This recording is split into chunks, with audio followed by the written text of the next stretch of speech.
আমরা ডক্টর মোহাম্মদ ইউনূসকে বলছি, এই জুলাই সনদ কিন্তু কোনো কবিতা না, রাজনৈতিক রেটরিক নয়, এটা আমাদের পরবর্তীতে বাঁচার সনদ। আমি যা বলার আমাদের আহ্বায়ক সবকিছুই বলে দিয়েছেন রাজনৈতিক বিষয়। আমি একটা বিষয়, আমি অনেক ছাত্রকে দেখতাম, আমি যখন পড়াতাম, পরবর্তীতে যখন আসতো কোন ইউনিভার্সিটিতে পড়ো, অধিকাংশ শিক্ষার্থী পড়তো কুষ্টিয়া ইউনিভার্সিটি। অর্থাৎ আমাদের আগের যে বিষয়টা হতো যে ইসলামী ফোবিক একটা যে সোসাইটি তৈরি করে রাখছিল, যে কুষ্টিয়া ইসলামিক ইউনিভার্সিটি বলতেও মাঝে মাঝে আমাদের একটা হচ্ছে সীমাবদ্ধতা কাজ করতো। আর চাকরির ক্ষেত্রে এমনও হয়েছে ভাইবা বোর্ড থেকে কুষ্টিয়া ইসলামিক ইউনিভার্সিটিকে একটা সর্বোচ্চ মাদ্রাসা হিসাবে দেখা যাইতো। আমরা নাহিদ সবই বলেছে, আমি সর্বশেষ একটা কথাই বলবো, আপনারা এখানে যারা আছেন আপনারা সবাই শিক্ষিত মানুষ, আপনারা সবাই শিক্ষিত মানুষ, বিশ্ববিদ্যালয়ে পড়ুয়া, আপনারা অনেক শিক্ষার্থীকে পিছনে ফেলে আজকে আপনারা হচ্ছেন কুষ্টিয়া ইসলামিক ইউনিভার্সিটিতে পড়ছেন। আপনাদের কাছে একটা অনুরোধ করব, একটা সিটের বিনিময়ে, একটু ভালো রেজাল্টের বিনিময়ে নিজের মেরুদণ্ডটাকে বিক্রি করে দেন। আমরা আর ওই বাংলাদেশে ফিরে যেতে চাই না, যেই বাংলাদেশে একটা স্ট্যাটাস দিলে রাতের বেলা আবার হচ্ছে ওখান থেকে সিনিয়ররা ডেকে নিয়ে গিয়ে হচ্ছে এই স্ট্যাটাসটা দিলে দেওয়াই হল থেকে হচ্ছে বের করে দেওয়ার ঘটনা ঘটে। আমরা এই জায়গায় সচেতন থাকবো, আপনারা ঐক্যবদ্ধ থাকবেন, আপনারা ঐক্যবদ্ধ থাকবেন, মুক্ত চিন্তার পরিবেশটা উন্মুক্ত থাকুক। আমরা প্রশ্ন করব, বিমত প্রকাশের স্বাধীনতা আমরা নিশ্চিত করব। সবাই আমার সাথে একমত হবে, এটা কোনো মুখ্য না। কিন্তু আমরা এখানে অনেক মানুষ আছি, আমাদের আপনারা অনেক জায়গায় দেখেন আমি অনেক জোরে জোরে কথা বলি, এরকম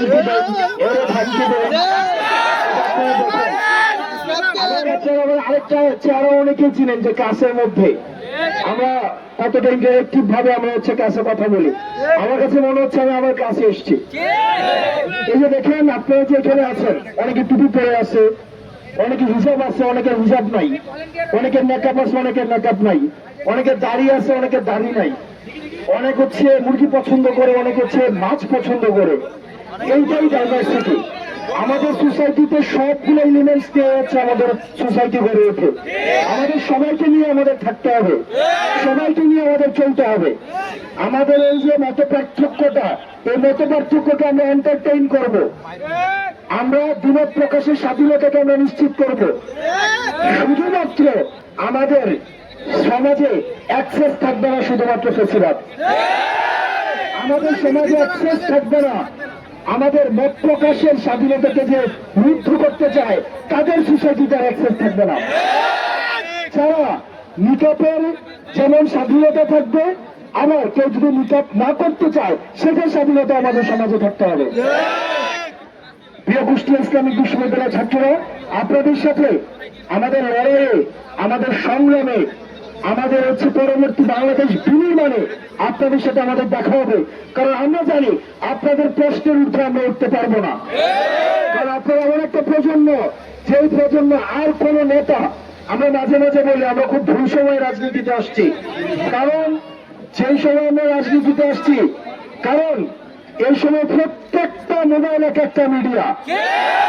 সুতরাং এখন যেভাবে আমরা মিডিয়াকে কিছু গত 2-3 দিন আগে মিডিয়াকে আমরা চ্যালেঞ্জ করছি, ওদের হাজার হাজার কোটি টাকার ইনভেস্টমেন্ট, 12,000 টাকার এক একটা মোবাইল আমাদের সামনে কিন্তু ওরা ধরাইতে পারে নাই। আজকে দুঃখ প্রকাশ করে আজকে বিবৃতি দিছে। আমরা এক একটা মানুষ, এক একটা মিডিয়া, আমরা এক একটা মানুষ, এক একটা হচ্ছে সাংবাদিক, আমরা এক একটা মানুষ, এক একটা প্রশ্নকর্তা।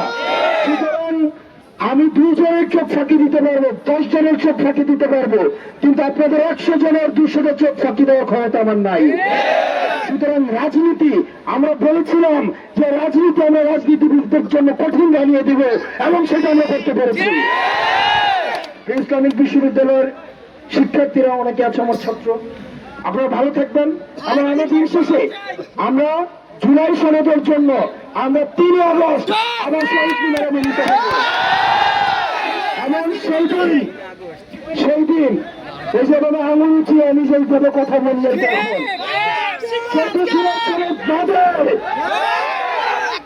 আমাদের আর পিছনে ফিরার কিন্তু কোনো জায়গা নাই। আমরা ডক্টর মোহাম্মদ ইউনূসকে বলছি, এই জুলাই সনদ কিন্তু কোনো কবিতা না, রাজনৈতিক রেটরিক নয়, এটা আমাদের পরবর্তীতে বাঁচার সনদ। এটা দ্বিতীয় বাংলাদেশের এটা হচ্ছে তফসিল। এই জুলাই সনদ অবশ্যই দিতে হবে। আমরা 3 আগস্ট ঢাকার শহীদ মিনারে আমরা মিলিত হব। আপনারা সবাই ভালো থাকবেন, সুস্থ থাকবেন। আমি আপনাদের ক্যাম্পাসের রাজকুমার উন্নত হতে হবে। আমি আপনারা বলে গিয়েছি, আপনারা ভালো থাকবেন, সুস্থ থাকবেন। আসসালামু আলাইকুম।